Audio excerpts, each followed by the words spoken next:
زمانے کی قسم تمام انسان خسارے میں ہے سوائے ان کے جو ایمان لائے، جنہوں نے نیک عمل کیے، جنہوں نے ایک دوسرے کو حق کی نصیحت کی، جنہوں نے ایک دوسرے کو صبر کی تلقین کی۔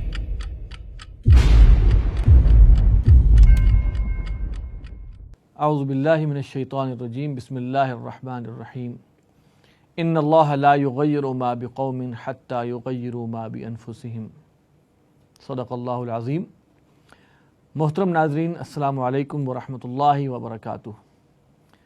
زمانہ گواہ ہے کہ تازہ پروگرام میں خوش آمدید۔ اس پروگرام میں شریک گفتگو ہیں جناب مرزا ایوب بیگ صاحب، ناظم نشر و اشاعت تنظیم اسلامی، اور جناب بریگیڈیئر ڈاکٹر غلام مرتضیٰ صاحب، دفاعی تجزیہ نگار اور تنظیم اسلامی کے رہنما۔ محترم ناظرین، کرپشن کے مقدمات میں ڈاکٹر عاصم شرجیل میمن، حامد سعید کاظمی اور ایان علی کی ضمانتیں اس وقت نہ صرف سیاسی بلکہ عوامی حلقوں میں بھی زیر بحث ہیں کہ کون سا ایسا اعلیٰ دین کا چراغ تھا جس نے ان لوگوں پر سنگین نوعیت کے الزامات کے باوجود انہیں بچا لیا۔ مختلف سوالات اٹھ رہے ہیں کہ کیا یہ عدالتی نظام کی خرابی ہے یا کسی ڈیل کا حصہ؟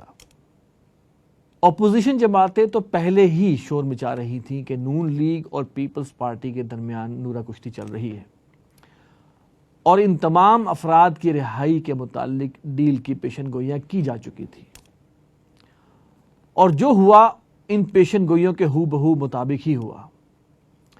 اب چونکہ پاناما کیس کے محفوظ شدہ فیصلے کے سنائے جانے کا وقت بالکل قریب آ گیا ہے، اور جس قسم کا فیصلہ آنے والا ہے، ماضی کو مد نظر رکھتے ہوئے اس کا اندازہ تو لوگوں کو ہو چکا ہے، لیکن نون لیگ کے لیے ان نازک حالات میں پیپلز پارٹی کی محض خاموشی بھی کسی نعمت سے کم نہ ہوگی۔ ناظرین، اسی حوالے سے ہم آج پروگرام میں سوالات ہمارے ہوں گے اور ہم دیکھیں گے کہ یہ تمام کرپشن کے جو مقدمات ہیں یہ کس طرح جو ہے یہ ضمانتوں میں بدل گئے، اور عام پاکستانی کے ساتھ کیا سلوک کرتی ہے عدالتیں یا ہماری حکومت جب اگر اس پر کوئی ایسا الزام ہو۔ ایوب بیگ صاحب، پاناما کیس کا جو فیصلہ ہے یہ اس میں تاخیر ہو رہی ہے، اور کچھ لوگ یہ شک کا اظہار کر رہے ہیں کہ یہ ڈیل ہے، کچھ لے دے ہو رہی ہے۔ آپ اس بارے میں کیا کہتے ہیں؟ بسم اللہ الرحمن الرحیم۔ آصف صاحب، بات یہ ہے کہ میں نہیں سمجھتا کہ کسی نوعیت کی ڈیل ہے۔ اس کی وجہ یہ ہے کہ جہاں تک تعلق ہے شرجیل میمن کا یا حامد سعید کاظمی صاحب کا، پہلی بات یہ ہے کہ وہ کلیئر نہیں ہوئے، کسی صورت کلیئر نہیں ہوئے، ابھی ان کی ضمانت پر رہائی ہوئی ہے۔ اگرچہ جس طرح کا ہمارا عدالتی نظام ہے اس میں کسی ملزم کے جب ایک دفعہ ضمانت پر رہائی ہو جائے تو وہ اس کی مستقل رہائی کی کلیئرنس ہی کی بنیاد بن جاتی ہے، لیکن یہ ایسا نہیں ہے کہ انہیں رہائی مل گئی ہے۔ دوسری بات یہ ہے کہ یہ ڈیل نہیں ہے، اس لیے میں سمجھتا ہوں اس لیے کہ یہ بددیانتی کہہ لیجیے ہے، یہ کہہ لیجیے کہ یہ ہمارے عدالتی نظام کا ایک بہت بڑا نقص، ایک بہت بڑی غلطی کا لفظ بہت چھوٹا ہے، بہت بڑا، یعنی سمجھو تغافل ہے، بہت بڑی غفلت ہے ہمارے عدالتی نظام میں، بہت بڑا سقم ہے۔ اور وہ یہ کہ اصل میں ہوا کیا ہے، ان سب حضرات جن کا آپ نے نام لیا ہے، شرجیل میمن بھی ہے، وہ وغیرہ وغیرہ، سارے سوائے کاظمی صاحب کے، اچھا، ان سب کو رینجرز نے گرفتار کیا تھا، صوبائی حکومت نے گرفتار نہیں کیا تھا۔ NAP کے تحت ان کو گرفتار کیا تھا اور 90 دن کی ڈیٹینشن کا معاملہ کیا تھا۔ ان کو صوبائی حکومت نے گرفتار نہیں کیا تھا۔ عام کیسز میں ہوتا کیا ہے، جب حکومت کسی کو گرفتار کرتی ہے اور وہ عدالت میں پیش ہوتا ہے تو حکومت بطور استغاثے کے سامنے آتی ہے اور ملزم اپنے لیے صفائی کا وکیل کرتا ہے۔ یہاں صورتحال یہ ہے کہ جب رینجرز نے ان کو گرفتار کیا تو یہ حکومت کے لوگ تھے، پیپلز پارٹی کے لوگ تھے، لیکن عدالت میں بطور استغاثہ تو پاکستان پیپلز پارٹی کو جانا تھا نا۔ اب جب پاکستان پیپلز پارٹی بطور استغاثہ گئی تو معاف کیجیے، تو اس نے وہاں بجائے اس کے کہ استغاثہ کا رول ادا کرے، بجائے اس کے کہ ملزموں کے سامنے ان کے الزامات کی تفصیل بیان کی جائے، بتایا جائے کہ یہ ثبوت ہے، یہ ثبوت ہے، ان کی صفائی کا معاملہ کیا. یہی وہ کام جو وکیل صفائی کو کرنا چاہیے تھا، وہ کام پیپلز پارٹی کی حکومت نے کیا، کیونکہ وہ ان کے آدمی تھے. دیکھیے نا، ایان علی کے بارے میں تو یہاں کہا جاتا ہے کہ جو شخص اس کو ایئرپورٹ پر چھوڑنے آیا تھا، جب وہ ان کی گرفتاری ہوئی ہے تو وہ زرداری صاحب کا سابق پروٹوکول آفیسر تھا. جب یہ صورتحال ہوگی تو حکومت کس طرح استغاثے کے ثبوت کے طور پر دے گی؟ اور جج جو ہے اس کے ہاتھ پاؤں قانون نے باندھے ہوتے ہیں، وہ یہ نہیں کر سکتا کہ استغاثہ کوئی ثبوت پیش نہیں کر رہا، استغاثہ خود کہہ رہا ہے کہ ملزم پر جو الزام ہے وہ الزام صحیح نہیں ہے، تو جج کیا کرے؟ زبردستی اس کو سزا دے دے. جج کے ہاتھ پاؤں بن جاتے ہیں. یہ تو بددیانتی ہے حکومت کی کہ وہ جانتے تھے کہ یہ لوگ بدعنوان ہیں، انہوں نے یہ غلط کام کیے ہیں، انہوں نے وہ ہیر پھیر کیا ہے اس میں مالی معاملات میں. دیکھیے شرجیل اللہ جانے درست ہے یا غلط ہے، اس کے بارے میں تو یہی کہا جاتا ہے کہ اس کے گھر میں سے بہت بڑی رقم کیش کی صورت میں سے بھی نکلی تھی اور بہت سے اور الزامات بھی تھے. لیکن یہ کہ کسی صورت میں بھی صوبائی حکومت نے، کسی سرکاری وکیل نے استغاثے کے طور پر کوئی الزام سامنے لائے ہی نہیں. جب کوئی الزام سامنے لائے نہیں تو ان کے پاس کوئی اور چارہ کار نہیں تھا کہ وہ ان کی ضمانت کم از کم لے لیتے. یہ پوائنٹ یہ ہے بیگ صاحب کہ حامد سعید کاظمی صاحب کا کیس کوئی نیا نہیں ہے، کافی لمبے میں نے عرض کیا تھا کہ حامد سعید کاظمی صاحب کا معاملہ کچھ ڈیفرنٹ ہے. اس کے بعد شرجیل میمن صاحب کا حوالہ بھی، ایان علی کا معاملہ بھی کتنا عرصہ وہ میڈیا کا بنا رہا سارا کچھ. سوال یہ ہے کہ اس وقت یہ اس پیناما لیکس کے آخری یعنی کہ اس میں کیس کے آخری اوقات میں یہ اچانک سب کلیریفیکیشنز ہو رہی ہیں، یہ کیسے ممکن ہے؟ دیکھیے پاناما کے بارے میں ایک وضاحت کر دوں آپ کو کہ یہ ڈیل حکومت پیپلز پارٹی اور نون لیگ کی ہو سکتی ہے. تھوڑا سا فرق ہے بات میں. یہ پیپلز پارٹی اور عدالت کی ڈیل نہیں ہوگی. میں اس ڈیل کو کہہ رہا ہوں، یہ پیپلز پارٹی اور عدالت کی ڈیل نہیں ہوگی، یہ پیپلز پارٹی اور نون کی ڈیل ہو سکتی ہے، نون لیگ کی. جہاں تک پاناما کیس کا تعلق ہے وہاں ڈیل ممکن نہیں ہے.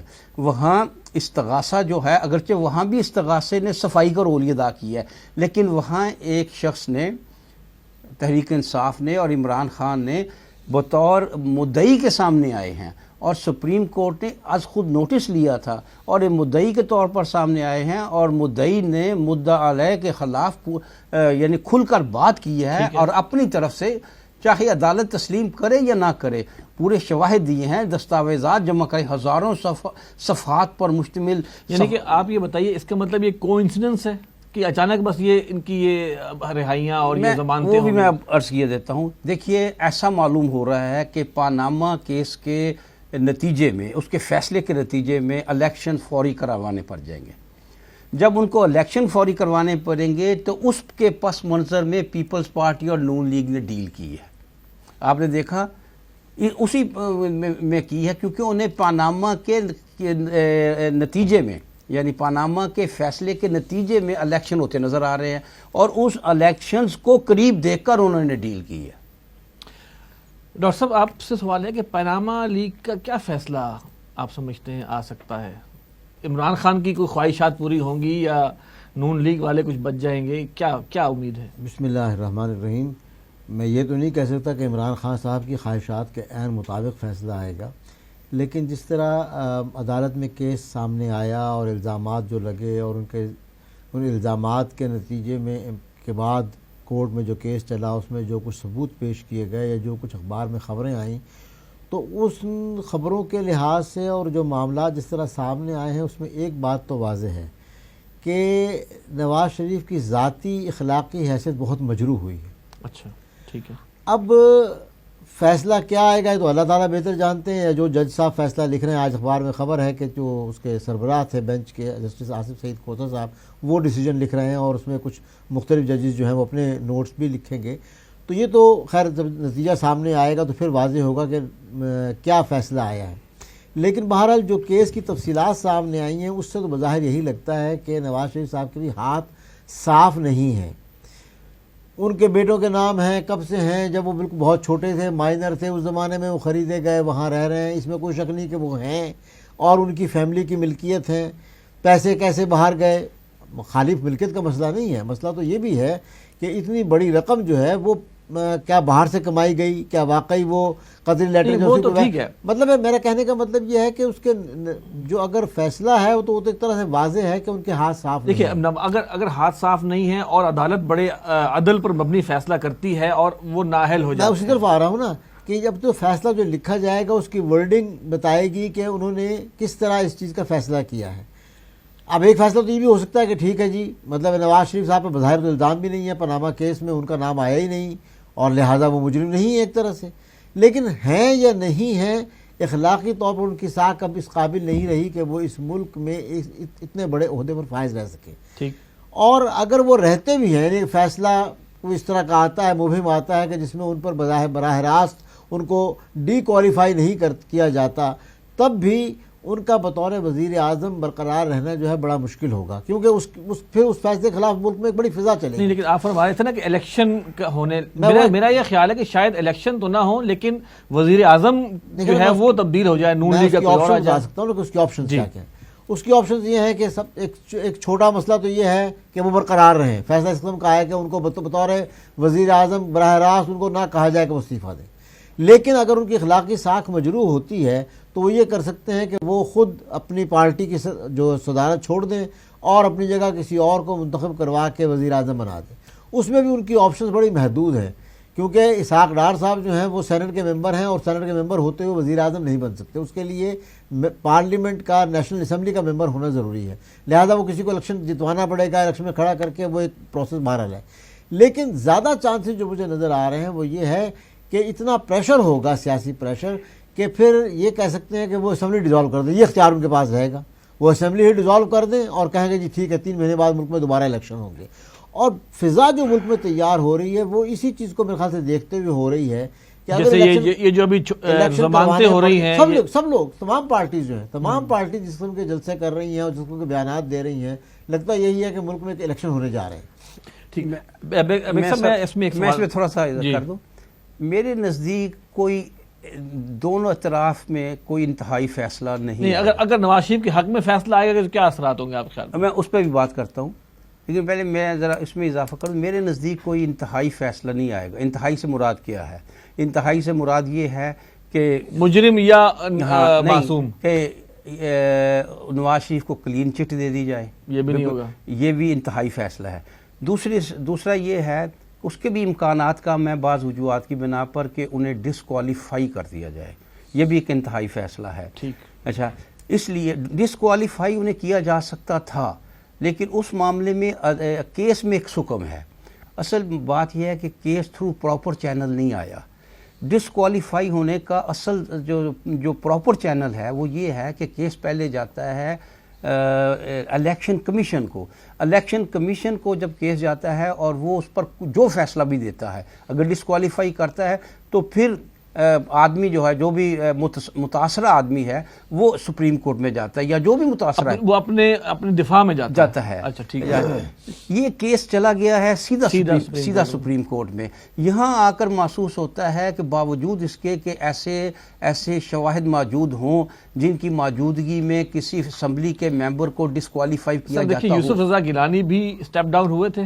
جی وہ الیکشن کمیشن کے تھرو تو نہیں گئے تھے. نہیں، اس کا معاملہ مختلف تھا. توہین عدالت کا مقدمہ تھا نا. توہین عدالت کے مجرم قرار پائے. جب مجرم قرار پا جائے کوئی تو آٹومیٹکلی اس کا یہ ہے کہ وہ اصل میں وہ تو توہین عدالت کے مجرم پائے، اور جب کسی کو سزا ہو جائے تو وہ آٹومیٹک ڈسکوالیفائی ہو جاتا ہے. ان کا معاملہ ڈسکوالیفائی اگر سزا ہو جائے یا اگر یہ ان پر فرد جرم ثابت ہو جائے تو پھر تو ڈسکوالیفائی آٹومیٹکلی ہو جائیں گے نا. نہیں، میں عرض کر رہا ہوں جرم کوئی ثابت ہونا آسان نہیں ہے براہ راست. ہوگا یہ جو مجھے نظر آتا ہے کہ 187 کے تحت 187 آئین کی وہ شک ہے جس کے تحت سپریم کورٹ کو کسی قسم کا فیصلہ دینے کے اختیارات ہے، کسی بھی چیز کو یعنی صرف نظر کرتے ہوئے، یا یوں کہہ دیجیے ہر شے کو صرف نظر خدائی فیصلہ. جی ہاں، خدائی اختیارات. ہاں، یہ اختیارات ہیں 187 کے تحت. ڈسکوالیفائی وہ 187 کا وہ اختیار استعمال کر کے کر سکتے ہیں، اگرچہ وہ تھرو پراپر چینل نہ بھی ہوا ہو. اب میرے خیال میں ہوگا کیا، جو میری رائے ہے ہوتا کیا یہ تو اللہ ہی جانتا ہے، کہ میرے خیال میں انہیں سٹیپ ڈاؤن کرنے کے لیے کہا جائے گا خود ہی کہ آپ اعزازی طور پہ آپ سٹیپ ڈاؤن کر جائیں، اور آپ کے پر جتنے بھی الزامات لگے ہیں ان کے لیے ہم ایک کمیشن بنائیں گے. وہ کمیشن ان تمام کی انکوائری کرے گا. اگر آپ کو انکوائری میں پاک صاف نکلے تو آپ واپس آ جائیں گے، بحال ہو سکتے ہیں ایک ممبر کی حیثیت سے، اور اگر آپ نہ ہوئے یعنی پاک صاف نہ ہوئے تو پھر آپ ڈسکوالیفائی ہو جائیں گے. اور اگر کوئی کمیشن بنا تو الزامات جس طرح کے ہیں اور جو باتیں سامنے آئی، خاص طور پر آپ نے دیکھا کہ وہ کسی قسم کا منی ٹریل نہیں دے سکے، تو کوئی بھی جج ہوگا، اور جج ہوگا سپریم کورٹ کا، اور اس میں یہ حکومت کے حوالے نہیں کریں گے وہ معاملہ، وہ یہ آرڈر کریں گے جو مجھے محسوس ہوتا ہے کہ سپریم کورٹ خود بینچ بنائے گا، حکومت نہیں بنائے گی. اس بینچ پہ یہ پابندی ہوگی کہ وہ حکومت کو رپورٹ نہیں کرے گا، وہ رپورٹ کرے گا سپریم کورٹ کو. لہٰذا حکومت کے ہاتھ پاؤں اس معاملے بن سکتے ہیں. سپریم کورٹ نیب کے چیئرمین کو ڈسمس نہیں کر سکتی، اسے نوکری سے نکال نہیں سکتی. اس کا کیس سپریم جوڈیشل کونسل کو بھیج سکتی ہے، اور سپریم جوڈیشل کونسل جو ہے وہ انہی ججز پر جو ہے مشتمل ہوتا ہے. آپ کو یاد ہوگا کہ کیس کے دوران نیب کے چیئرمین کو ایک جج نے کہا تھا آپ اپنی موت پہ دستخط کر رہے ہیں. تو لہٰذا جب اگر یہ چیئرمین چلا گیا تو پھر نواز شریف کے لیے بہت مشکلات کھڑی ہوگی، اس لیے کہ نیب کے پاس اتنا مواد ہے نواز شریف کے خلاف کہ وہ اسے مجرم ثابت کرنے کے لیے بڑی آسانی ہو جائے گی. ڈاکٹر صاحب اسٹیٹس کو کے لیے تو پھر اس کا مطلب ہے کہ عدلیہ کی طرف سے کوئی مبہم سا فیصلہ ہی آئے گا. نہیں، یہ جو بات بیگ صاحب نے بتائی ہے وہی میں بات کہنے جا رہا تھا کہ اگر ایسا فیصلہ بھی آتا ہے یہ مبہم فیصلہ نہیں ہے، یہ مبہم فیصلہ نہیں ہے، بلکہ یہ کلیئر کٹ شو کر رہا ہے. بیگ صاحب نے کہا ہے کہ دونوں انتہائی نہیں ہوں جی دونوں انتہائی نہیں، لیکن یعنی سٹیپ ڈاؤن کرنا بھی جو ہے نا یہ مبہم فیصلہ نہیں ہے. یہ مبہم فیصلہ نہیں ہے، یہ بڑا مطلب ہے ٹیکنیکلی فیصلہ اسی قسم کا بنتا ہے، اور یہ فیصلہ ان کے خلاف ہی جاتا ہے، یہ حق میں نہیں جاتا. ویسے کوئی امکان کسی مبہم فیصلے کا بھی امکان ہے کبھی چل رہے ہیں تو ایسے ہی کوئی بات نہیں، وہ سپریم کورٹ دیکھیں نا، تو اس کا مطلب ڈسکوالیفیکیشن کے امکان زیادہ ہیں. اس وقت سپریم کورٹ کی اپنی ریپوٹیشن جو ہے وہ بھی بہت ایٹ اسٹیک ہے. اصل میں جو فضا تیار ہوئی ہے وہ یہ ہے، وہ بیسیکلی سپریم کورٹ کے دیکھ رہے ہیں، اور سپریم کورٹ کا ڈیسیجن اس معاملے میں جو بھی آئے گا وہ پاکستان کی سیاست کے لیے گیم چینجر ضرور ہوگا. یہ سیاست اس کا اسٹیٹس کو والا تو جو ہے حالت، یہ ہمارا حسن زن ہے نا سر، سپریم کورٹ سے ہمارا حسن زن ہے. یہ نہیں، جو بھی فیصلہ جس قسم کا فیصلہ دے گی اس کے نتائج جو نکلیں گے اور گراؤنڈ ریئلٹیز جو ہیں وہ یہی ہوں گی کہ یہاں پر بڑا ایک یا تو انتشار پھیلے گا. اگر اس قسم کا فیصلہ آیا، کوئی بہت ہی مبہم فیصلہ آیا تو ملک میں بہت انتشار پھیلے گا. دیکھیں حسن زن کی بڑی مضبوط بنیادیں ہیں. اس وقت میں آپ کو پاکستان کی عدلیہ کی ہسٹری کے حوالے سے کہہ رہا ہوں، اس وقت پاکستان کی عدلیہ جتنی مضبوط ہے ماضی میں کبھی نہیں تھی. ماضی میں کبھی آپ کیسے کہہ سکتے ہیں؟ اس وقت اس پوزیشن یہ ہے کہ میڈیا نے کیس کو اتنی ہائپ دے دی ہے اور صورتحال یہ بن گئی ہے. دیکھیے جس طرح حکومت کا پریشر ہوتا ہے اس طرح میڈیا کا بھی اپنا بڑا پریشر ہوتا ہے، اور میڈیا سے تو یوں معلوم ہو رہا ہے کہ بچے سے لے کر بوڑھے تک سب نواز شریف کے خلاف ہو چکے ہیں. یہ اس پریشر کو بھی ججز کے لیے ممکن نہیں ہے کہ اس کو کوئی پرائورٹی نہ دیں. اس کا کریڈٹ عمران خان کو دیتے ہیں آپ؟ ظاہر ہے اسی کو جاتا ہے. اگر عمران خان ہوتا، اگر تحریک انصاف، تو یہ کیس کب کا اپنی موت مر چکا ہوتا. آپ کو یاد ہے خواجہ آصف نے کیا کہا تھا اسمبلی میں؟ او جی رہن دیو جی، او لوکی آپ پہ ہی بھول جان گے، ہمیں عادت پڑی ہوئی ہے بھول جان دی. تو یہ معاملہ ہے، اور یہ بہت سا میں سمجھتا ہوں کہ فیصلہ کچھ بھی. اچھا، اب اس میں یہ فیصلہ سر آپ سے سوال ہے کہ فیصلہ، چلو ایک تو یہ ہو گیا کہ ہم یہ سمجھتے ہیں کہ یا عدلیہ بھی حق ادا کرے اور سارا کچھ کرے اور کسی طرح نواز شریف صاحب کے خلاف سافٹ سا فیصلہ ہو جائے واٹ ایور، اور وہ سٹیپ ڈاؤن ہو جائے. کوئی ایک امکان یہ بھی ہو سکتا ہے کہ نہیں بھائی نواز شریف صاحب کے حق میں آ جائے، نہیں جناب ہم ثابت نہیں کر سکے ان کے خلاف کچھ بھی. کیا خیال ہے ملک کے حالات کیا ہوں گے پھر؟ میرا نہیں خیال کہ اس قسم کا فیصلہ جو ہے وہ ملک میں کوئی مطلب ہے کہتے ٹھنڈے پیٹوں برداشت کر لیا جائے. دیکھیں نا مطلب ہے ملک میں اب آپ دیکھیے نا، میں صرف چھوٹی سی عرض کروں کہ ایان علی کیس پہ کوئی امکان تھا اس کا کہ اس کو ضمانت ہو؟ جب تک کہ اس وہ جو بیچارہ انسپیکٹر جو کسٹم والا تھا اس کو وہ مارا گیا, اس کی بیگم بھی عدالت میں پہنچ گئی, تب بھی وہ فلائی کر گئے باہر, سارا کچھ ہو گیا. یہ خالی ایان علی نہیں, ڈاکٹر عاصم کا کیس تو حال ہی میں ہمارے ہوا ہے نا. جنرل مشرف صاحب بھی بہانہ مار کے نکل گئے باہر, اب باہر جا کے وہ پوری تمام ایکٹیویٹیز کر رہے ہیں. تو یہ عدلیہ کو ہم اتنا پاک صاف سمجھ کے اور ہم اچھی امیدیں لگائیں, اصل میں ٹریک ریکارڈ تو ہمارے پاس بہت خوش افزا نہیں اگر ہے. آپ دیکھیں تو یہ کیس جن کی آپ باتیں کر رہے ہیں تمام کیس سپریم کورٹ تک نہیں پہنچے. یہ لوور کورٹ سے ضمانت ہوئی اور فوری طور پر ان کا نام ای-سیل سے نکال کر ان کو باہر بھیج دیا گیا. ڈاکٹر عاصم کا کیس بھی ابھی آج وہ رہا ہو رہے ہیں, ابھی پتہ نہیں, مجھے نہیں معلوم کہ وہ ہو گئے یا ہو رہے ہیں, لیکن بہرحال ان کے ساتھ بھی یہی کچھ آ جائے گا. یہ ہے وہ جو لوور کورٹس میں چیز ہو رہی ہے. جس لیول پر یہ پاناما کیس پہنچا ہوا ہے نا, وہاں پر یہ حالات مجھے ممکن دکھائی نہیں دے رہے ہیں. اس میں تو دیکھیں, جب استغاثہ نہیں کہہ دیا, جب جس سے میں نے پیسے لینے ہیں میں کہہ دوں میں نے نہیں لینے, تو وہ تو دینے والا یا کوئی فیصلہ کرنے والا تو یہی کہے گا نہیں ہے. اصل میں اس میں اس کیس کا زمین آسمان کا فرق ہے. اور پاناما کیس کا جو منی ٹریل کا معاملہ ہے وہ ذرا کوئی انٹرنیشنل لیول کا ہے. ایان علی اور ڈاکٹر عاصم یہ جو تھے, یہ ہمارے ملکی معاملات تھے کہ جہاں ہم ان کا مطلب کیس کو موڈیفائی کر سکتے ہیں, کچھ پیش کر سکتے ہیں.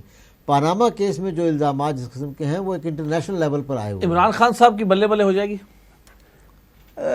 دیکھیں یہ نہیں کہا جا سکتا. دیکھیں ایک اور بات بھی ہے, اگرچہ امکانات کم ہیں, ہماری عوام بڑی عجیب عوام ہے.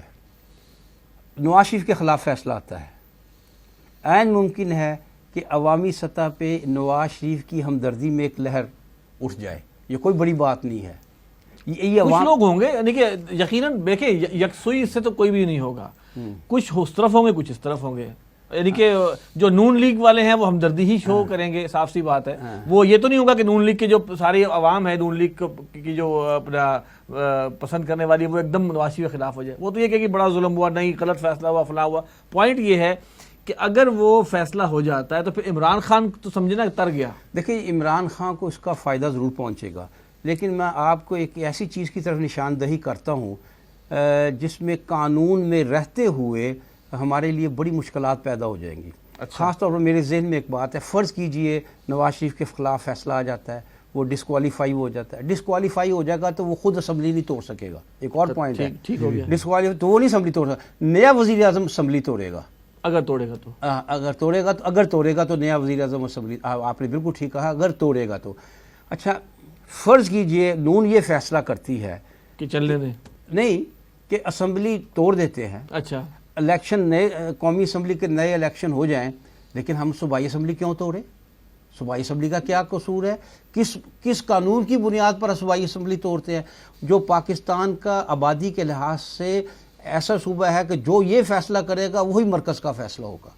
یہ ہو نہیں سکتا کہ نہیں. بیگ صاحب ایک بہت قریب امکان یہ بھی ہے کہ وہ کہیں کہ بھئی ٹھیک ہے اب ایک کچھ عرصہ رہ گیا ہے, ہم کو ایک وزیر اعظم اور کر دیتے, نون لیگ اپنے جو بھی. نہیں, آپ میری بات نہیں سمجھے. قومی اسمبلی ٹوٹ گئی, اچھا چلے وہاں, لیکن صوبائی کیوں ٹوٹے؟ صوبائی کیوں ٹوٹے؟ ٹھیک ہے, کس قانون کا؟ اچھا اگر صوبائی نہیں ٹوٹتی تو شہباز شریف تو عمران خان کو الیکشن نہیں جیتنے دے گا. پھر شہباز شریف کی پنجاب میں حکومت ہوگی نا, اور پنجاب فیصلہ کرے گا کہ اگلا وزیر اعظم کون ہوگا. ویسے بھی ہمارے عوام الناس میں ان چیزوں کا ووٹنگ پر اثر نہیں پڑتا. کیا سندھ میں جو ووٹنگ ہوئی اور پیپلز پارٹی کی حکومت بنی, کیا وہاں لوگوں کو پتہ نہیں ہے؟ کیا یہ باتیں تمام پیپلز پارٹی کے بارے میں مشہور نہیں تھیں؟ یا اس مطلب اس صوبے میں بھی, پنجاب کے صوبے میں بھی جو مطلب بدعنوانی ہے وہ پہلے بھی مطلب لوگوں کے سامنے, لوگوں کی نظروں میں ہے, لیکن الیکشن ریزلٹس جو ہیں وہ اس کو صحیح طور پر وہ نہیں کرتے. لہٰذا یہ کہنا کہ اس کی وجہ سے کوئی بہت بڑی چینج آ جائے گی, ٹھیک ہے, میں تو سمجھتا ہوں کہ اگر فیصلہ نواز شریف کے خلاف آیا تو عمران خان کی بہت ہو جائے گی. اچھا اگر نہ آیا تو پھر عمران خان واپس احتجاج کر رہا نا کہ اگر فیصلہ آیا, قومی اسمبلی ٹوٹ گئی اور پنجاب اسمبلی نے فیصلہ کیا کہ ہم نہیں توڑیں گے اسمبلی, کسی قانون کے تحت انہیں مجبور نہیں کیا جا سکتا, تو بہت بڑا انتشار پھیلے گا. نہیں, کیا یہ پاسبلٹی ہے کہ نواز شریف صاحب سٹیپ ڈاؤن ہوں اور ان کی جگہ کسی اور کو رکھ کے باقی ٹائم پورا کیا جائے؟ کیوں نہیں ہو سکتا, کیوں نہیں ہو سکتا؟ عمران خان کی اس وقت یہی خواہش ہے, اس لیے کہ کسی اور سے معاملہ سنبھالا نہیں جائے گا, اور نون کے جو حالات ہیں بد سے بدتر ہو جائیں گے۔ اچھا ڈاکٹر صاحب، یہ جو 2013 سے پہلے زرداری اور شریف فیملی میں بڑی زبردست الفاظ کی جنگ اور جناب ایک دوسرے کا پیٹ پھاڑنے اور سڑک پہ گھسیٹنے کی تمام آپ کے سے یاد ہے باتیں، اس کے بعد پھر شیر و شکر ہو گئے تھے آپس میں جناب، معافی تلافی بھی ہو گئی، یہ تو اس سے اب پھر دوبارہ کچھ نہ کچھ وہ چیز گرم ہونے کو ہے۔ یہ تو آپ اس کو اور پیچھے لے جائیے، جب 2008 کے الیکشن ہوئے تھے اس سے پہلے چارٹر آف ڈیموکریسی دونوں پارٹیز میں ایک تھا، اور باریاں جو ہیں وہ تو اسے فکس کر لی گئی تھی کہ ایک دفعہ مرکز میں اس کی حکومت ہوگی اور پھر اس کے بعد موقع دیا جائے گا۔ وہ تمام الیکشن کے دوران کے بیانات ہیں۔ اب پھر آپ دیکھ رہے ہیں پھر ایک ویسی فضا بنائی جا رہی ہے، اب زرداری صاحب کی طرف سے وہ بیانات آ رہے ہیں، وہ الیکشن پالیٹکس ہے، اور الیکشن کے بعد پھر وہ مطلب دوبارہ وہ شیر و شکر والی بات ہو جاتی ہے۔ اور مثال کے طور پر اس حکومت میں 2013 کے بعد وہ سارے دعوے جو تھے ان کے حساب سے تو اگر کیسز چلتے تو کچھ کسی کی بدعنوانی سامنے آتی، اور ہوا یہ ہے کہ جو بدعنوانی کے الزامات لگے بھی ہیں ان کی ضمانت نہیں ہوگی، لہٰذا وہ تو ایک الگ چیز ہے۔ میں آپ کو بتاتا ہوں کہ یہ جو بات آپ نے کہی نا کہ پہلے وہ پیٹ پھاڑنے اور گھسیٹنے کی بات تھی، پھر شہباز شریف، میں معافی مانگتا ہوں جو کچھ میں نے کہا۔ بات یہ ہے کہ عمران خان کا ایک قصور ہے بہت بڑی غلطی ہے اس میں، وہ بہت زیادہ بولتا ہے، جبکہ نواز شریف اس کے مقابلے میں بہت کم بولتا ہے، یہ اس کی بڑی دانش مندی ہے۔ عمران خان نے اپنے پتے بالکل کھول دیے ہوئے ہیں کہ میں تو کرپٹ لوگوں کی اور ایک کرنے والوں کی ایسی تیسی کر دوں گا اور یہ کر دوں گا اور وہ کر دوں گا۔ نتیجہ کیا ہوا؟ دونوں کرپٹ ہیں، زرداری بھی اور نواز شریف بھی، وہ دونوں سمجھتے ہیں کہ اگر یہ آ گیا تو یہ تو ہمارے ساتھ تو یہ ہوگا۔ مجھے ایک تاریخی مثال یاد آ رہی ہے، تقسیم ہند سے پہلے جو مسلمان جاگیردار تھا نا وہ کانگریس کے ساتھ تھا، لیکن پنڈت نہرو سے یہ غلطی ہوئی کہ اس نے اعلان کر دیا کہ جو ہی تقسیم ہوگی ہم جاگیرداری سسٹم ختم کر دیں گے، تو تمام مسلمان جاگیردار جو تھے وہ باقر مسلم لیگ میں آ گئے۔ تو یہی معاملہ ہے اپنے بچاؤ کے لیے۔ اب بھی یہ معاملہ ہے کہ انہیں معلوم ہے کہ کوئی تیسری حکومت آئی تو وہ ہم دونوں کا احتساب کرے گی، اور ہم نے خوب لوٹ مچائی ہوئی ہے اور ہم دونوں کی گردنیں جو ہیں وہ جکڑی جائیں گی، لہٰذا ان دونوں نے تو آپس میں مکا کرنا ہی کرنا ہے، اس کے بغیر ان کا گزارا ہی نہیں ہے۔ نواز شریف کا شہباز شریف کے بغیر گزارا ہو سکتا ہے، زرداری کے بغیر گزارا نہیں ہو سکتا۔ تو بہت بڑی بات آپ نے کہہ دی۔ ہاں جی، تو سر یہ گویا دوبارہ اب پھر یہ بھی الیکشن کی تیاری ہے، اس کا مطلب اگر یہ دوبارہ سنگ باری شروع ہو رہی ہے تو یہ پھر اگلے الیکشن کی تیاری تاکہ قوم کو پھر بیوقوف بنایا جا سکے۔ ویسے بھی ایک سال رہ گیا نا، اگلے سال 2018 کی مئی تک تو ابھی سے فائرنگ شروع کریں گے، وہ تو ہونے ہی ہونے ہیں۔ اب اگر یہ کچھ مسئلہ لمبا ہو جائے تو وہ الیکشن ویسے نزدیک آ جائیں گے، اور اگر سپریم کورٹ کے فیصلے کے نتیجے میں حکومت جو ہے یہ کمزور پڑتی ہے تو ان کے پاس آسان چانسز یہ ہیں کہ الیکشن دوبارہ ارلی الیکشن کروا دیے جائیں، 6 مہینے پہلے کروا دیے جائیں، نومبر میں الیکشن ہو جائے۔ نہیں، اصل سوال تو آصف صاحب نے یہ کیا نا کہ یہ دونوں کیوں اتنے قریب آتے ہیں اور دونوں کیوں فائرنگ کرتے ہیں، اور یہ فرینڈلی فائرنگ ہے۔ وہ تو بات وہی ہے، وہ چاہتے ہیں کہ حکومت انہی دونوں کے درمیان میں رہے اور کوئی تیسرا فریق، کیونکہ معلوم ہے کہ اگر ہم دونوں رہیں گے تو کسی کا احتساب نہیں ہوگا۔ اچھا سر، ایک بڑی تھوڑی سی تلخ سی بات ہے کہ یہ جو عموماً پھیلی ہوئی ہے یا لوگ سمجھتے ہیں کہ ہمارے ملک میں کوئی بھی حکومت اسٹیبلشمنٹ کی منظوری کے بغیر نہیں بنتی۔ یہ بات کس حد تک درست ہے، اور اگر درست ہے تو یہ دونوں کرپٹ لوگ ہی جاتے ہیں، گویا اسٹیبلشمنٹ بھی پوری طرح اس میں انوالو ہے؟ دیکھیں، میں بات کو اور بڑھا دیتا ہوں، کوئی حکومت اسٹیبلشمنٹ کی مرضی کے بغیر نہیں بنتی، ٹھیک، اور کوئی ہماری اسٹیبلشمنٹ کا وجود بھی انٹرنیشنل اسٹیبلشمنٹ کی مرضی کا محتاج ہے۔ یہ دونوں مل کر کرتے ہیں، لیکن اس وقت ہمیں ایک چانس ملا ہے، ایک کہ خطے میں صرف خطے میں نہیں بلکہ دنیا میں حالات میں ایک تبدیلی آئی ہے۔ امریکہ بحیثیت سپر پاور کچھ کمزور پڑا ہے، روس اور چین نے ابھرے ہیں۔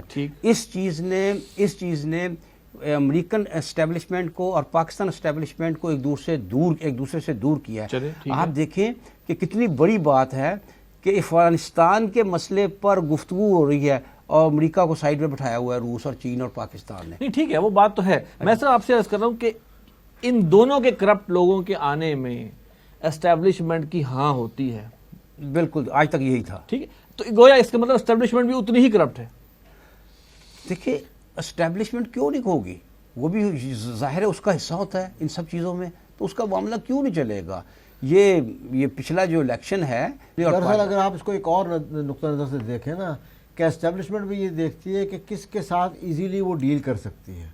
دو پارٹیاں جو ہیں جن کی یہ آلٹرنیٹ باریاں لگی ہوئی ہیں, یہ آزمائی ہوئی ہیں, اور اسٹیبلشمنٹ ان دونوں کے ساتھ ڈیل کرنا سیکھ گئی ہے.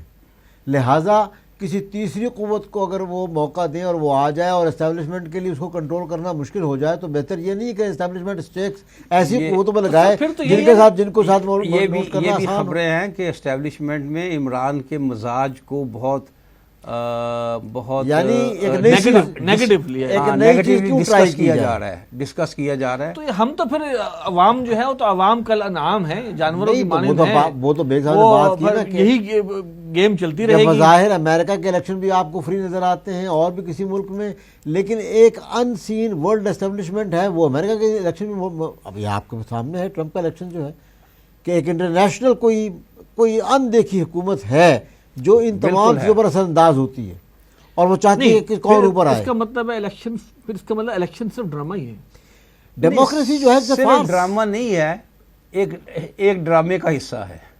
لوگوں کی نظریں جو ہیں امریکہ میں سارا جو ہے, اب اس قدر پیپلز پارٹی کے دور میں کھانا پینا ہوا ہے, اس قدر ہوا ہے, اور کس منہ سے وہ لوگ کھڑے ہو کے پھر بھی جو ہے وہ اپنے پاک دامنی کے وہ دعوے کرتے ہیں. اسی طرح یہ حکومت عوام کو تو بیوقوف بنایا. اب الیکشن خریدے جاتے ہیں, چاہے وہ ایک آدمی خرید لے, چاہے وہ ملٹی نیشنل. تو اس کا مطلب جو لوگ صحیح کہتے ہیں کہ جناب ہم کسی کو بھی ووٹ نہیں دیتے, کیا وہ صحیح طرز عمل ہے؟ نہیں صحیح. پھر میری رائے میں آپ کی بات درست ہونے کے باوجود کہ اچھا سلوک نہیں ہوتا ووٹرز کے ساتھ, لیکن یہ اس بنیاد پہ یہ فیصلہ نہیں کرنا چاہیے. گویا ہر فرد کو اپنی ذمہ داری پھر بھی ادا کرنی چاہیے. بالآخر مجھے شک سا پڑ رہا ہے, غلط یا صحیح, کہ شاید اس دفعہ جو الیکشن ہوں, اگر حالات الیکشنز کے بنے, تو شاید اسٹیبلشمنٹ اس دفعہ اتنا نہ کرے, کیونکہ اسٹیبلشمنٹ بھی معلوم ہوتا ہے کہ دونوں سے تنگ ہے, لہٰذا وہ انٹرفیئر نہ پھر تو وہ ایم ایم اے ٹائپ چیز ہے. 1970 کے الیکشن کو یاد کیجئے, 1970 کے الیکشن ہوئے تھے جس میں بڑا فری ہینڈ واقعی جمہوریت کو دیا گیا, لوگوں کو دیا گیا, اور کسی نے کہا کہ مطلب اس وقت کی جو بھی اسٹیبلشمنٹ تھی انہوں نے کہا کہ فری ہینڈ دو, ٹھیک ہے. اس کا نتیجہ کیا نکلا؟ اس کا نتیجہ ملک ٹوٹ گیا آپ کا.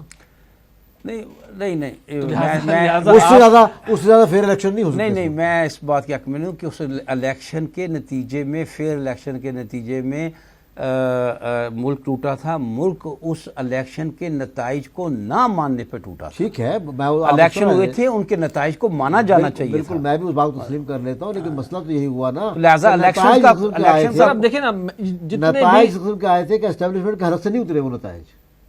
صحیح. جتنے بھی ہمارے سامنے دیکھیں آئے دن کوئی نہ کوئی کرپشن کے, کوئی نہ کوئی کسی کے ظلم کے, کسی پیپلز پارٹی کے کسی, یا نون لیگ کے کسی بندے کے کوئی بدماشی کے, آئے دن واقعات ہیں. قوم کی آنکھیں نہیں کھلتی. یعنی کہ سمجھ نہیں آتا کہ ایک شخص جو سب کچھ کھلی آنکھوں دیکھ رہا ہے, کیا وہ برداشت کرے ان چیزوں کو, یا ڈیموکریسی کی خرابی یہ ہے کہ جو لوگ کھڑے ہوں گے الیکشن میں, آپ اسی کو ووٹ دیں گے نا. آپ اپنی مرضی سے تو کسی نئے آدمی کا نام لکھ کر تو ووٹ نہیں ڈال سکتے نا. تو الیکشن میں کھڑے کون سے لوگ ہوتے ہیں, کیا چوائسز ہوتی ہیں لوگوں کے سامنے؟ نہیں, آپ مجھے بتائیے کہ ایک شخص کا جو پاکستان سے محبت کرتا ہے, سوری ٹو سے تحریک انصاف کے پاس جو لوگ آج ہیں, کیا انہوں نے الیکٹیبلز نہیں لیے اپنی پارٹی میں؟ کیا وہی لوگ نہیں جو پہلے نون لیگ میں یا پیپلز پارٹی کے میں شریک رہے ہیں, اقتدار میں شریک رہے ہیں؟ تو کیا مسئلہ کیا ہوگا؟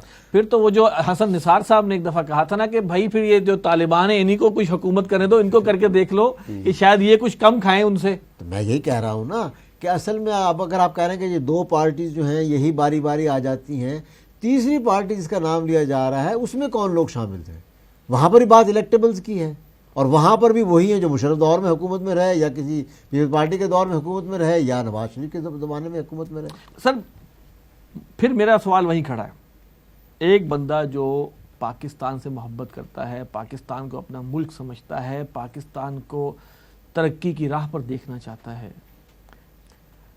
وہ شخص، اور وہ مسلمان بھی ہے، وہ چاہتا ہے کہ پاکستان میں اسلامی کم سے کم بے حیائی جس لیول پہ اب پھیلی ہوئی ہے وہ تو نہ پھیلے، کوئی کم معاملات کم ہوں، اس کو کیا کرنا چاہیے؟ وہ تو اس وقت جو میڈیا ہے، سیاست دان ہے، ان کی ذاتی زندگیاں، ان کی ذاتی لائف، ہر چیز کو آپ کھول کر دیکھ لیں، وہ کہیں پہ کوئی خیر اس طرح نظر نہیں آتی. سوری ٹو سے، نبی اکرم صلی اللہ علیہ وسلم کا قول ہے اعمالکم اموالکم، تمہارے اعمال ہی تمہارے اموال بن جاتے ہیں. کیا قوم کی حالت اس سے ڈیفرنٹ ہے جو ہمارے قائدین کی ہے؟ یہ ٹھیک ہے کہ جیسے عوام الناس ہے ویسے قائدین سامنے آ جاتے ہیں، اور جیسے قائدین ہیں وہی اثر پھر نیچے تک. اگر سربراہ جو ہے وہ ایک مطلب روپے کی بددیانتی کرے گا تو نیچے اگر ایک روپیہ ہر عوام میں سے ہر آدمی کرے تو وہ اربوں روپے بن جائیں گے. یہاں تو قائدین ہی اربوں روپے کی کر لیتے ہیں تو نیچے کا پھر حال. تو لہٰذا دونوں چیزیں لازم ملزوم ہیں. اور ڈیموکریسی میں جیسے میں نے پہلے کہا کہ ہمارے ملک میں جو مروجہ ڈیموکریسی ہے کم از کم ہمارے ملک کی حد تک وہ تو سامنے نظر آتی ہے. آپ کسی اور پارٹی بنا لیں، آپ ایک چوتھی پارٹی بنا لیں، اس پارٹی میں کون لوگ کھڑے ہوں گے الیکشن میں؟ وہی جو پہلے سے کھڑے ہوتے ہیں. اب تو پیسے کی گیم ہے نا. دیکھیں سر، ایک عام آدمی جماعت الیکشن لڑ سکتا اسلامی ہے. بھی ایک آپشن تو ہے. جماعت اسلامی میں کے اوپر کرپشن کے الزامات نہیں ہیں. جی ٹھیک ہے، ٹھیک ہے نا سر. اس طرح جو چیدہ لوگ ہیں جن پر نہیں، کم سے کم وہی کوئی لوگ ایک پلیٹ فارم میں نے پہلے کہا نا اعمالکم اموالکم. کیا لوگ واقعی چاہتے ہیں کہ جماعت اسلامی یا جے یو آئی کی ایسی میجورٹی حکومت بنے جو ان کے مزوں پہ مزہ کرکرا کر دے؟ اب تو آپ کے اوپر غیر ملکی ثقافت کی اتنی الغار ہو چکی ہے کہ ہو سکتا ہے کہ میں مبالغہ کر رہا ہوں، لیکن دو ہی کام ہونے باقی رہ گئے ہیں کہ اب شادی پر پھیرے نہیں لگتے اور مردے کو ہم جلاتے نہیں ہیں، ورنہ تو باقی سارے غیر ملکی ثقافت ہمارے گھروں میں گھس گئی ہے. یہ دو کام باقی رہ گئے ہیں کہ نکاح بھی مولوی پڑھاتا ہے اور آپ اپنے مردے کو دفناتے ہیں، ورنہ اور کوئی کام آپ کا جو ہے کسی اسلامی طریقے سے ہو رہا ہے؟ کہاں ہے اسلام یہاں عوام کے اس میں؟ شادی بیاہ ہو، مرنا جینا ہو، اور جو بھی ہمارے ہیں، کوئی ویلنٹائن ڈے منایا جا رہا ہے، کوئی دوسری چیز، فلمیں کون سی دیکھی جا رہی ہیں آپ کے یہاں؟ وجہ فرمایا. پورا وہ کلچر جو ہے، اور وہ سونیا گاندھی نے ٹھیک کہا تھا کہ ہم ذہنی طور پر تو بالکل چھا گئے ہیں پاکستان پر. اب تو ایک لکیر درمیان میں باقی رہ گئی ہے، اور ہمارے موجودہ حکمران تو اس لکیر کو بھی مٹانے کے در پہ ہیں. بیگ صاحب، ڈاکٹر اسرار احمد رحمۃ اللہ علیہ کہا کرتے تھے کہ پاکستان کا جو باپ ہے وہ اسلام ہے اور اس کی ماں جو ہے وہ جمہوریت ہے. اس جو جمہوریت میں ہم ہیں، کچھ لوگوں کا یہ خیال ہے یہ پروسیس چلتا رہے، اور ڈاکٹر صاحب کا بھی یہ خیال تھا کہ آہستہ آہستہ یہ ایوالو ہوگا، کیونکہ اس ملک میں آمریت نے زیادہ عرصہ ڈیرے ڈالے رکھے ہیں اور جمہوریت ایوالو نہیں ہوئی ہے. لیکن ابھی ہم سب سامنے دیکھتے ہیں، تمام پولیٹیشنز کو سامنے رکھیں، الا ماشاء اللہ ہمیں کوئی بھی صحیح معنوں میں محب وطن یا محب دین نظر نہیں آتا. ہر ایک کے اپنے مقاصد ہیں، اپنا کھانا پینا ہے. تب بھی آپ سمجھتے ہیں یہ پروسیس چلتے رہنا چاہیے؟ ڈاکٹر اسرار احمد رحمۃ اللہ علیہ نے جو بات کہی تھی نا کہ جمہوریت پاکستان کی ماں ہے اور اسلام پاکستان کا باپ ہے، یہ بڑی منطقی بات تھی. یہ محض کوئی دینی بنیادوں پہ نہیں تھی، صرف دینی بنیادوں پر بھی تھی، لیکن یہ بڑی منطقی بات تھی. دیکھیے پاکستان کیوں بنا؟ اس لیے کہ 1946 کے انتخابات جو پاکستان کے قیام سے 1 سال پہلے ہوئے تھے، اس میں ہندوستان میں مسلم سیٹوں پر مسلم لیگ نے مارکہ سر کر لیا، ایک زبردست فتح حاصل کی. تو یہ جمہوریت بنیاد بن گئی. اور کیوں فتح حاصل کی؟ کہ مسلم لیگ کا نعرہ تھا مسلم ہے تو مسلم لیگ میں آ. لہٰذا یعنی اسلام کی بنیاد پر لوگوں نے مسلم لیگ کو ووٹ دیا. مسلم لیگ کو کسی سیاسی بنیادوں پہ ووٹ نہیں دیا گیا تھا، دینی بنیادوں پہ ووٹ دیا تھے. لہٰذا ذریعہ تو بنی جمہوریت اور بنیاد بنا اسلام.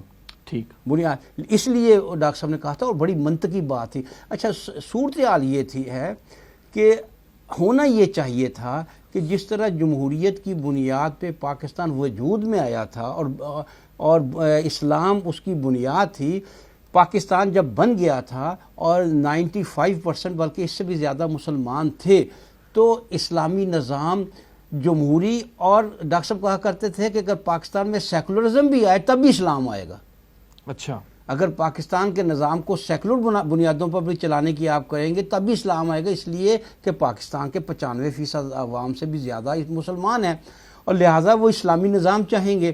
لہٰذا جمہوریت کو بھی ہم نے ترک کر دیا اس سینس میں. وہ عامریت کی طرف نہ بھی آئیے، اس سینس میں ترک، جو عوام کی اکثریت چاہتی تھی آپ کو معلوم ہے آج بھی عالمی سروے کہتے ہیں کہ پاکستان کی 85% سے زیادہ عوام اسلام کا نفاذ چاہتی ہے. ایک تو ہمارے ان بروں نے جمہوریت کو بھی ترک کر دیا اور اس کی منشا بھی نہیں پوری کی, اور اسلام جو 49 میں جو قرارداد مقاصد پاس ہوئی تھی وہ تھی اصل بنیاد, اس کو بھی ہم نے ترک کر دیا, اور وہ گاڑی جو اس پٹری پر چل کر اس نے قرارداد مقاصد نے پٹری پر چڑھائی دی, اس کو ہم نے الٹی طرف انجن لگا دیا اور وہ اسلام کی طرف وہ تو نہ ہو سکے نا, یعنی کہ اگر اسلام ہوتا اور جمہوریت ہوتی تو بہترین ایک ماڈرن اسلامک اسٹیٹ. لہٰذا ڈاکٹر صاحب ہی اس کے بعد اس نتیجے پر پہنچے تھے کہ کیونکہ ہم نے یہ ایک بنیادی غلطی کی ہے, لہٰذا اب ایک دوبارہ پاکستان میں اسلامی نظام کے نفاذ کے لیے اب جمہوریت کام نہیں دے گی. اب اسلامی لیکن ڈاکٹر صاحب یہ کہا کرتے تھے کہ جمہوریت یہ الیکشن کا پہیہ چلتے رہنا چاہیے. وہ تو مارشل لا کے مقابلے میں کہتے تھے نا کہ جہاں تک اب جو ایسی جمہوریت جو آج ہے, ڈاکٹر صاحب آپ بھی روشنی ڈالیے گا, جو آج جیسی جمہوریت ہے جیسے لوگ ہیں, کیا یہ چلتی رہنی چاہیے؟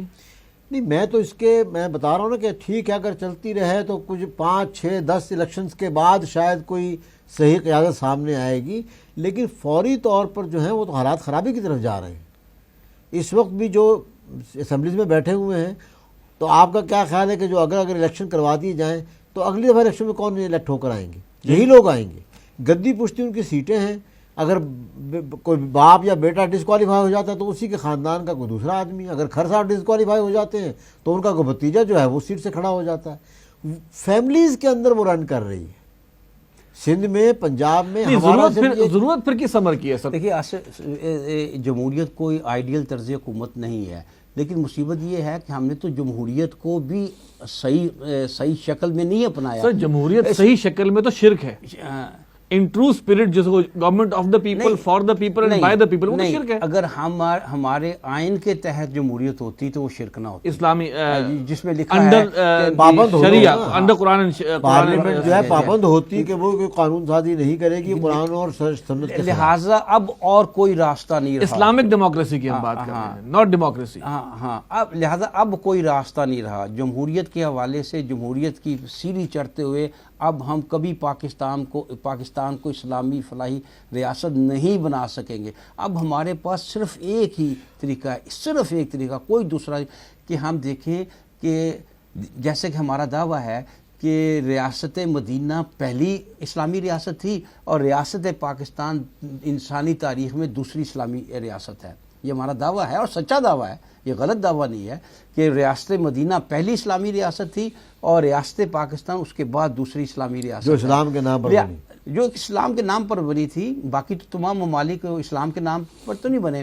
لہٰذا ہم یہ سمجھتے ہیں, میں سمجھتا ہوں ڈاکٹر صاحب کا یہ فلسفہ تھا کہ جس طرح ریاست مدینہ پہلی ریاست اسلامی ریاست بنی, پاکستان بھی تب ہی اسلامی ریاست بن سکتی ہے جب تک وہ طریقہ کار, وہ طرز, وہ منہج نہیں اختیار کیا جائے گا جس طرح نبی اکرم صلی اللہ علیہ وسلم نے جو منہج, جو طریقہ, جو طرز اختیار کیا. اب صورتحال یہ ہے کہ ہمارے پاس کوئی اور راستہ نہیں رہا.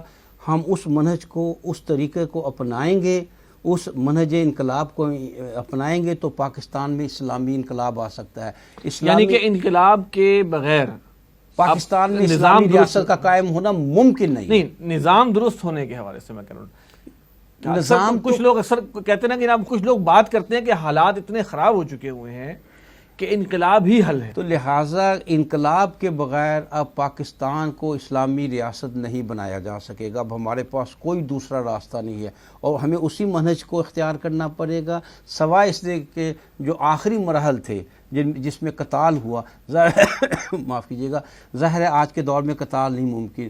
لہٰذا آج کے دور میں جو جمہوری انداز وقت کے پروسیس نے ہمیں دیے ہیں وہ اپنا کر ہم انقلاب اس ملک میں لا سکتے ہیں, اور اسلامی ریاست بنانے کے لیے ہمیں انقلاب کے علاوہ اور کوئی راستہ نظر نہیں آتا. ڈاکٹر صاحب آپ سے آخری سوال, کیا پیغام دیں گے ایک پاکستانی ووٹر کو, آپ کیا کریں؟ وہ آپ پاکستانی ووٹر پہ واپس جا رہے ہیں. میں واپس دیکھیں ابھی حالات یہ ہے نا, ایک تو ہم نے کہہ دیا کہ انقلاب کے بغیر ممکن نہیں, یا تو اس کو آپ پیغام دیں کہ جناب اب آپ الیکشن کو چھوڑیں اور انقلاب کی تیاری دیکھیں کریں۔ ووٹر کو پیغام دینا تو بڑا آسان ہے کہ ووٹر کو تو آپ یہی بات کہیں گے کہ آپ ایک صالح قیادت کو دیکھ بھال کے ووٹ دیں، اس حد تک پیغام دے سکتے ہیں نا۔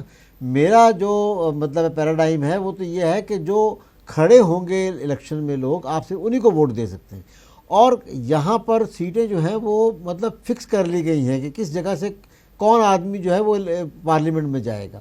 اس لیے انقلاب کی بات ہو رہی ہے کہ اب اس ملک میں صحیح پیش رفت جبھی ہو سکتی ہے جب ہم منہج مطلب نبی اکرم صلی اللہ علیہ وسلم کے منہج پر چلتے ہوئے اور قرآن و سنت کی دعوت کو عام کرتے ہوئے ایک فضا ایسی پیدا کریں کہ جس کے نتیجے میں صالح لوگ اوپر آئیں۔ موجودہ سسٹم جو ہے وہ تو سپورٹ ہی نہیں کرتا کسی صالح آدمی کو اوپر آنے کے لیے۔ منی گیم ہو گئی ہے نا اب تو، اس منی گیم میں کوئی عام آدمی جو ہے کوئی صالح آدمی سامنے آتا ہوا کتراتا ہے۔ ہیں ایسی پارٹیز، آپ صحیح کہہ رہے ہیں، کچھ ایسی جماعتیں بھی ہیں جو سارے لوگوں کو سامنے لاتی ہیں، لیکن ان کی جو مطلب الیکٹیبلٹی ہے ہمارے ہاں تو وہ شمار ہوتی ہے نا۔ لہٰذا صحیح چیز تو یہ ہے کہ لوگوں میں یہ جو پیغام عام کیا جائے کہ آپ مطلب ایک صحیح قیادت کو سامنے لائیں، اور اگر صحیح قیادت سامنے نہیں ہے تو پھر آپ خود اٹھیں، کھڑے ہوں اور اس سسٹم کے خلاف آپ آواز اٹھائیں۔ جو موجودہ ایک اصل میں سٹیٹس کو بن گیا ہے نا، الیکشن ہوتے ہیں وہی لوگ کھڑے ہوتے ہیں آ جاتے ہیں۔ ایک ایسی مطلب ہے عوام الناس کے اندر ایک ایسی اپیل پیدا کرنے کی ضرورت ہے کہ یہ موجودہ سسٹم جو ہے یہ اس طرح سٹیٹس کو والا چلنے والا نہیں ہے، اور اگر ڈیموکریسی بھی اگر آپ نے چلانی ہے تو عوام الناس کو آگے آنا ہوگا، الیکشن کا بائیک آؤٹ کر دیں، نہ ووٹ ڈالنے جائیں۔ عوام الناس اگر صالح قیادت چاہتی ہے تو پہلے ہر ووٹر کو خود یا ہر فرد کو خود صالح بننا ہوگا، خود پھر اس معاشرے کی اس ایسے صالح افراد کی بنیاد پر تشکیل ہوگی، اور پھر ریاست میں جو ہے اس انقلاب کے ذریعے ایک اسلامی ریاست یعنی کہ کا بس قائم ہوگا۔ اگر ہم اس بات کو آخر میں یہ سمجھیں کہ ناظرین جو بھی گفتگو ہماری ہوئی ہے کہ اس وقت جس طرح کے واقعات اور جس طرح کے کہانیاں ہمارے سامنے آ رہی ہیں، کرپشن کی، بدعنوانی کی، ناانصافی کی، غبن کی، ہر لحاظ سے ہمارا کیا فرض ہے؟ ہمارا فرض یہ ہے کہ اگر تو ہمیں ووٹ دینا ہے تو ہم ووٹ دیں صالح قیادت کو، اور اگر صالح قیادت نہیں ہے اور ہمیں نظر بھی نہیں آ رہا کوئی بہتری کا امکان، تو پھر ہمیں نبی اکرم صلی اللہ علیہ وسلم کے اس طریقے کو اختیار کرنا ہے جس کے تحت نظام کو بدلا جا سکے۔ نبی اکرم صلی اللہ علیہ وسلم کا جو طریقہ نظام بدلنے کا ہے اس کے لیے ہم مزید ایک نشست درکار ہوگی، لیکن فی الحال ہم ضرور آپ سے یہ درخواست کریں گے کہ منہج انقلاب نبوی کے نام سے ڈاکٹر اسرار احمد رحمۃ اللہ علیہ کا لیکچر یوٹیوب وغیرہ پر بھی موجود ہے، وہ بھی دیکھ سکتے ہیں، اور پاکستان کو صحیح معنوں میں اسلامی مملکت بنانا اور اس کو محفوظ اور امت مسلمہ کا ایک قلعہ بنانا جو ہے وہ ہم سب کی اولین ذمہ داری ہے۔ اس پروگرام کے بارے میں اپنی رائے ضرور دیجیے گا۔ ہمارا ای میل ایڈریس ہے media@tanzeem.org۔ اگلے پروگرام تک کے لیے اجازت دیجیے۔ السلام علیکم ورحمۃ اللہ وبرکاتہ۔